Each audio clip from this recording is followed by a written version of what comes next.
Video like जरूर कर लीजिए और ऐसे वीडियो लगातार फ्री में पाने के लिए चैनल को तुरंत सब्सक्राइब कर लीजिए और बेल आइकन को जरूर टैप कर लीजिए ताकि आगे भी सारे वीडियो आपको मिलते रहे। यूट्यूब में फॉलो करते हैं तो प्लीज ये वाला फ्री टेलीग्राम चैनल जरूर ज्वाइन कर लीजिएगा। सारे नोटिफिकेशन सारे अपडेट यहीं पे आते हैं, ध्यान रखिए। नमस्कार दोस्तों, स्वागत है आपका एक और साइंस के वीडियो में। हम लोग कर रहे हैं यूपीपीएससी, आरओ और जितने भी यूपीपीएससी के एग्जाम्स होते हैं उन सभी के लिए, बीईओ के लिए भी साइंस, ठीक है। और इम्पॉर्टेंट एमसीक्यू के थ्रू कर रहे हैं, इसमें पीवाईक्यू भी इंक्लूड है और नए क्वेश्चन भी इंक्लूड होंगे। तो थर्ड लेक्चर इससे पहले के भी नहीं देखें तो प्लीज़ लगातार फॉलो करिए, बहुत हेल्प होने वाली है आपकी इससे। तो सबसे पहला आज का सवाल है, कह रहे थे इनमें कौन सा सही मैच नहीं कर रहा है ये बताना है। जैसे ब्लीचिंग पाउडर है, इसका नाम calcium oxychloride. Plaster of Paris calcium bicarbonate. Washing powder इसका नाम सोडियम कार्बोनेट। बेकिंग सोडा इसका नाम सोडियम बाइकार्बोनेट, ठीक है। कौन सा गलत है इसमें ये आपको बताना है। तो आसान है, देखिए। प्लास्टर ऑफ पेरिस पीओपी जो है इसका फॉर्मूला होता है, अगर आपको पता हो, CaSO4.12H2O। इसका नाम क्या हो गया? Calcium sulphate hemihydrate. हेमी मतलब आधा है ना, इसलिए तो कैल्शियम सल्फेट हेमीहाइड्रेट इसको बोलते हैं, कैल्शियम सल्फेट हेमीहाइड्रेट, ठीक है। तो ये गलत हो जाएगा भाई, पीओपी। बाकी तीनों सही है। वॉशिंग सोडा क्या हो जाएगा? सोडियम कार्बोनेट भाई। Baking soda sodium bicarbonate. कभी कभी इसका फॉर्मूला भी पूछ लेता है, जैसे बेकिंग सोडा है सोडियम बाइकार्बोनेट मतलब NaHCO3, और वॉशिंग पाउडर सोडियम कार्बोनेट मतलब Na2CO3 है ना। तो ये सोडियम कार्बोनेट हो जाता है, याद रखिएगा इसको। अगला, इसमें से कौन सा सही सुमेलित नहीं है? विच of the following is not correctly match. ये एनिमल और उसकी ब्रीड है ना।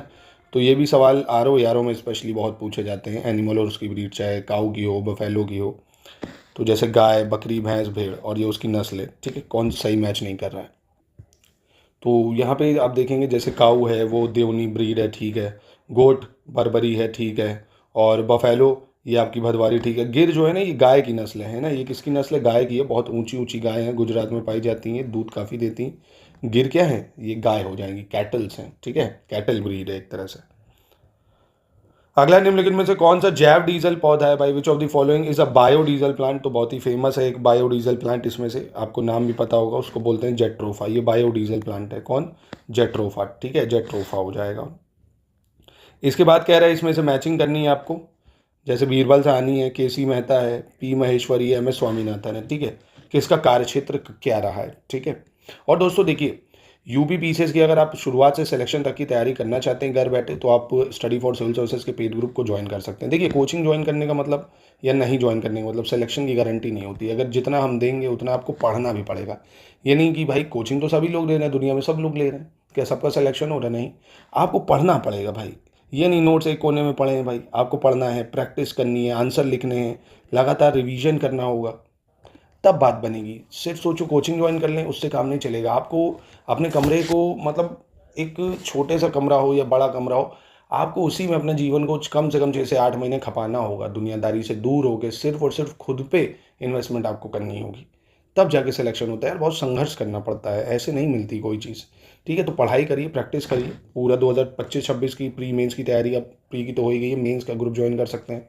26 की पूरी तैयारी कर सकते हैं, प्री और मेंस की। इसमें notes, current affairs, answer writing practice, सब कुछ, मतलब 0 से सिलेक्शन तक की तैयारी का ग्रुप होगा ये, ठीक है। तो चलिए इसका आंसर दीजिए, 29 का क्या होना चाहिए। तो देखिए, जैसे बीरबल साहनी है, केसी मेहता, PC महेश्वरी, MS स्वामीनाथन, तो इसमें आपको मैं कह रहा हूँ कुछ नहीं तो MS स्वामीनाथन पता होगा, ग्रीन रेवोल्यूशन, जो कि D में 1 दिख रहा है। तो D में 1, B और D में है, यानी ये और ये तो गलत होगा भाई। और केसी मेहता की बात करें तो ये पैलियो बॉटनी यानी जीवाश्म वनस्पति विज्ञान से संबंधित है। केसी मेहता किससे? केसी मेहता जीवाश्म विज्ञान, यानी जो बी का जो है, नहीं, एक सेकेंड, बीरबल साहनी है पैलियो बॉटनी। केसी मेहता की अगर हम लोग बात करें तो ये किससे संबंधित हो जाएंगे? ये हो जाएंगे आपके प्लांट पैथोलॉजी से। पी महेश्वरी ये हो जाएंगे एम्ब्रायोलॉजी से, ठीक है। तो फिर से देख लो एक बार। MS स्वामीनाथन हो गए हरित क्रांति, ठीक है। MS स्वामीनाथन क्या हो गया? हरित क्रांति हो गया। बीरबल साहनी जी जो है जीवाश्म वनस्पति विज्ञान के कार्यक्षेत्र से संबंधित है। केसी मेहता पादप रोग से संबंधित है। और वहीं पी महेश्वरी जो है ये आपका भ्रूण विज्ञान हो जाएगा। तो ऑप्शन की बात करें अगर, तो यहाँ पे ऑप्शन बी हो जाएगा, ठीक है। क्वेश्चन नंबर 30 देख लेते हैं। निम्नलिखित में से किसे हंसी पैदा करने वाली गैस के रूप में जाना जाता है? लाफिंग गैस किसको कहते हैं भाई? Which of the following is known as laughing gas. तो बहुत ही फेमस है भाई, बहुत ही पुरानी है। लाफिंग गैस किसको कहते हैं? नाइट्रस ऑक्साइड को कहा जाता है। नाइट्रस ऑक्साइड को लाफिंग गैस कहते हैं, ठीक है। इसके बाद है कौन सा विटामिन जल में घुलनशील है। तो ये मैंने जैसे ही लेक्चर पहला उस दिन बताया था ना आपको, विटामिन जो वाटर सोल्यूबल और फैट सोल्यूबल है, आपको बताया था भाई फैट सोल्यूबल यानी वसा में घुलनशील विटामिन कौन से थे भाई, तो विटामिन ए है, डी है, ई है, के है, ये क्या थे, फैट सोल्यूबल है। बाकी बचे हुए सारे क्या हो गए, वाटर सोल्यूबल। तो यानी ए, डी, ई ये सब तो फैट सोल्यूबल है, वसा में घुलनशील है। तो बी जो है ये आपका वाटर सोल्यूबल है, ठीक है। इसके बाद डॉप्सन इकाई से निम्नलिखित में से क्या मापा जाता है भाई, which one among the following is measured by Dobson unit. तो डॉप्सन क्या नापता है भाई, डॉप्सन जो है आपका ओजोन की कंसंट्रेशन या ओजोन की जो सांद्रता है उसको मेजर करता है। डॉप्सन क्या करता है, ओजोन की सांद्रता को मेजर करता है, कंसंट्रेशन ऑफ ओजोन को मेजर करता है, ठीक है। और ओजोन लेयर कहाँ पे प्रेजेंट है, अगर ये आपसे पूछ लेगा ओजोन लेयर कहाँ पे होती है, तो ये समताप मंडल में होती है, स्ट्रेटोस्फेयर में होती है। कहाँ पे होती है, समताप मंडल में, जिसको स्ट्रेटोस्फेयर बोला जाता है। ओजोन डे हम लोग कब मनाते हैं भाई, है ना, आपको पता होगा ही, तो 16 सितंबर को मनाया जाता है भाई, ठीक है। चलिए अगला देख लेते हैं, कह रहा है निम्नलिखित में से इसको मिलान करना होगा आपको, जैसे ये विटामिन, एंजाइम, हार्मोन, प्रोटीन। जैसे पेप्सिन है, ये क्या है, कैरोटीन क्या है, कैरेटिन क्या है, और आपका प्रोजेस्टेरॉन क्या है, ठीक है। तो इसको मिलान करिए। जैसे विटामिन क्या है इनमें से, तो इनमें से जो कैरोटीन है ना, कैराटीन नहीं, कैरोटीन, कैरोटीन, कैरोटीन आपका एक विटामिन होता है भाई। कैरोटीन क्या होता है, विटामिन होता है। फिर इसके बाद एंजाइम क्या है भाई, एंजाइम जैसे पेप्सिन जो है ये एक एंजाइम है। पेप्सिन क्या है भाई, एक एंजाइम है। हार्मोन की बात करें जैसे प्रोजेस्टेरॉन, प्रोजेस्टेरॉन क्या है भाई, एक हार्मोन है प्रोजेस्टेरॉन। और कैराटीन जो है ये प्रोटीन है। कैराटीन क्या है, एक प्रोटीन हो जाएगा कैराटीन, ठीक है। तो यहाँ पे इस तरह से आप देखेंगे तो ऑप्शन डी ठीक हो जाएगा आपका, ठीक है। क्या हो जाएगा, डी हो जाएगा। फिर कह रहे हैं निम्नलिखित में से कौन सा एक पादप हार्मोन है भाई, which one among the following is a plant hormone. जैसे इंसुलिन है, साइटोकाइनिन है, थायरॉक्सिन है, एस्ट्रोजन है। प्लांट हार्मोन कौन सा है इसमें से, तो इसमें से प्लांट हार्मोन कौन सा है, साइटोकाइनिन। साइटोकाइनिन जो है आपका ये एक प्लांट हार्मोन है ना, जो पौधों में प्रेजेंट होता है, साइटोकाइनिन, ठीक है। फिर है पौधे नाइट्रोजन को किस रूप में ग्रहण करते हैं भाई, पौधे जो है नाइट्रोजन को किस रूप में ग्रहण करते हैं, प्लांट एक्सेप्ट करते हैं nitrogen in which form, directly, nitrogen gas, nitrite, nitrate या अमोनिया। तो इसका सही आंसर क्या हो जाएगा, इसका आंसर हो जाएगा नाइट्रेट, है ना। इसको अभी मैं आपको उसमें पढ़ाऊंगा अभी इन्वायरमेंट में, या इन्वायरमेंट में आपने पढ़ा होगा ना अमोनिफिकेशन भाई, अमोनिफिकेशन, डी नाइट्रिफिकेशन, नाइट्रिफिकेशन भाई, अमोनिया नाइट्रेट, नाइट्रेट में कन्वर्ट होती है, फिर नाइट्रेट आपका जो है वो नाइट्रोजन में कन्वर्ट होगा, इस तरह से पूरी नाइट्रोजन साइकिल जो है ना, ये इन्वायरमेंट में अभी मैं आपको कराऊंगा इसको, ठीक है। तो अभी ये याद रखना, प्लांट जो है डायरेक्टली नाइट्रोजन नहीं ले पाते तो नाइट्रेट में लेते हैं, ठीक है, तो ये याद रखिए। इसके बाद निम्नलिखित में से कौन सी फसल मूल नियंत्रण हेतु भारत सरकार के मूल स्थिरीकरण कोष के अंतर्गत संरक्षित है, यानी which of the following crop is covered for a price control under the price stabilisation fund of the government of India. तो ये कौन सी फसल है भाई, तो ये है आलू, है ना, प्राइस स्टेबलाइजेशन के अंतर्गत जो कवर करी गई है, पोटैटो है, ठीक है। और ऑप्शन में अनियन नहीं है, अनियन को भी वैसे सरकार कवर करती है ना, कि इसके प्राइस कंट्रोल हो कि इतने ज़्यादा स्पाइक ना कर जाए, पोटैटो, अनियन वगैरह है, ठीक है।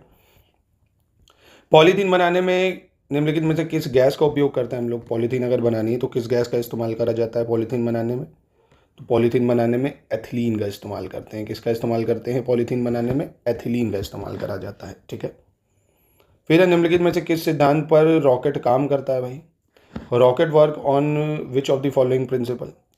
तो रॉकेट किस सिद्धांत पर कार्य करता है भाई, रॉकेट जो है वो संवेग संरक्षण पर काम करता है। किस पे काम करता है, संवेग संरक्षण या मोमेंटम कंजर्वेशन, है ना, कंजर्वेशन ऑफ मोमेंटम या संवेग संरक्षण पे काम करता है, संवेग संरक्षण पे, ठीक है। किस पे काम करता है, संवेग संरक्षण पे, ठीक है, या मोमेंटम ऑफ कंजर्वेशन, ठीक है। और मोमेंटम का फॉर्मूला क्या होता है, P is equal to M V, है ना, मोमेंट इज इक्वल टू यानी संवेग is equal to mass into velocity होता है, ठीक है। इसके बाद एंटीबायोटिक अधिकांशता प्राप्त होते हैं, antibiotic are mostly obtain from, antibiotics जो है हमें कहाँ से प्राप्त होते हैं, एंटीबायोटिक्स तो ये हमें मिलते हैं बैक्टीरिया से। एंटीबायोटिक्स कहाँ से मिलते हैं, बैक्टीरिया से प्राप्त होते हैं, जीवाणुओं से प्राप्त होते हैं, ठीक है। फिर कह रहे हैं निम्नलिखित में से कौन सा सही सुमेलित नहीं है, विच of the following is not correctly match, जैसे मेज यानी मक्का, ग्राउंडनट मूंगफली, काबुली चना चिकपी, तंबाकू टोबैको, ठीक है। कौन सा इसमें सही नहीं है, ये वैसे एग्रीकल्चर में आपको देखने को मिलेगा, एग्रीकल्चर का सवाल है। तो चिकपी, किले निकालना, काबुली चना, ये गलत हो जाएगा, ठीक है, इसका किले निकालना नहीं होगा, चिकपी का। फिर है हल्दी भूमिगत तने का उदाहरण, जिसे क्या कहते हैं, turmeric is an example of underground stem, ये भी एग्रीकल्चर से संबंधित सवाल है भाई, है ना।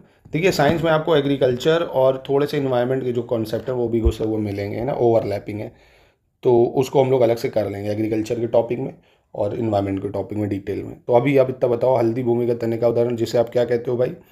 तो इसको हम बोलते हैं राइजोम। क्या बोलते हैं? Turmeric is an example of underground stem that is known as rhizome. फिर है कोलेस्ट्रॉल, निम्नलिखित में से क्या है भाई? What is cholesterol among the following? क्या है कोलेस्ट्रॉल? तो कोलेस्ट्रॉल जो है ये स्टेरॉइड है। कोलेस्ट्रॉल क्या है? एक स्टेरॉइड है। क्या हो जाएगा? कोलेस्ट्रॉल एक एस्टेरॉइड है, ठीक है, जो हमारी बॉडी में प्रेजेंट होता है एक तरह से एस्टेरॉइड। इसको विटामिन एंजाइम वगैरह मत कर देना, एस्टेरॉइड है।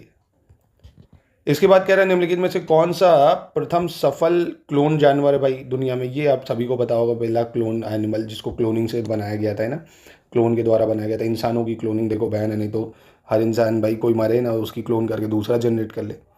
तो क्लोनिंग जो है एक डॉली शिप थी उसका करा गया था। आपको पता होगा भेड़ जो है, भेड़ थी डॉली, है ना, उसको करा गया था, क्लोन के द्वारा बनाया गया था। फिर कह रहा है जिप्सम के प्रयोग से पौधों को निम्नलिखित में से कौन सा तत्व प्राप्त होता है? Application of gypsum provide which of the following element to the plant? तो जिप्सम के प्रयोग से पौधों को कौन सा तत्व मिलेगा? तो जिप्सम के प्रयोग से पौधों को मिलता है सल्फर। क्या मिल जाता है? सल्फर की प्राप्ति हो जाती है, गंधक की प्राप्ति होती है।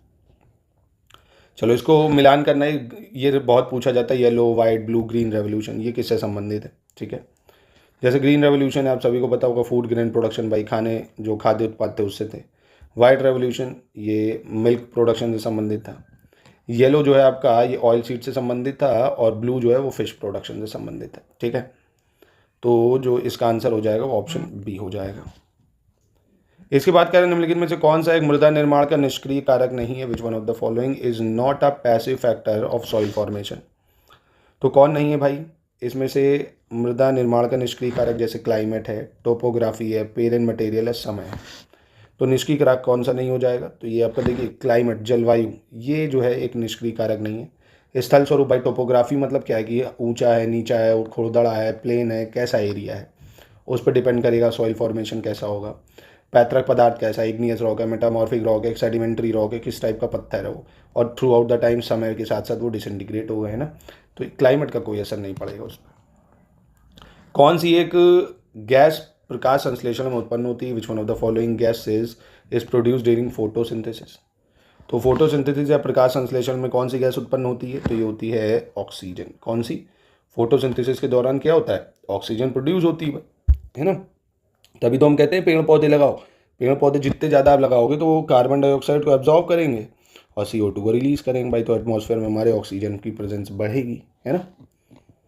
फिर कह रहा है मोनोकल्चर किसकी विशिष्ट विशेषता है? Monoculture is a typical characteristics of, क्या है मोनोकल्चर? किसको बोलते हैं मोनोकल्चर? तो कॉमर्शियल ग्रेन फार्मिंग जो आप करते हैं, वाणिज्यिक अनाजों की खेती ना, जिसको बेचते हैं, जिन अनाजों को, कॉमर्शियल अनाज जो होते हैं उनकी जो खेती होती है उसको मोनोकल्चर कहते हैं। अब इसमें सभी आ गए भाई, चावल भी आ गया, बार्ले, ओट्स, मिलेट, मेज, व्हीट सभी आ जाते हैं। निम्नलिखित में से भिन्न को चुनिए भाई, कौन अलग है? जैसे हाइड्रोजन, मरकरी, ऑक्सीजन, नाइट्रोजन। ठीक है, इनमें से ऑड कौन है? ये रीजनिंग टाइप को प्रश्न भी कह सकते हो आप, है ना। ऑड वन कौन है इसमें?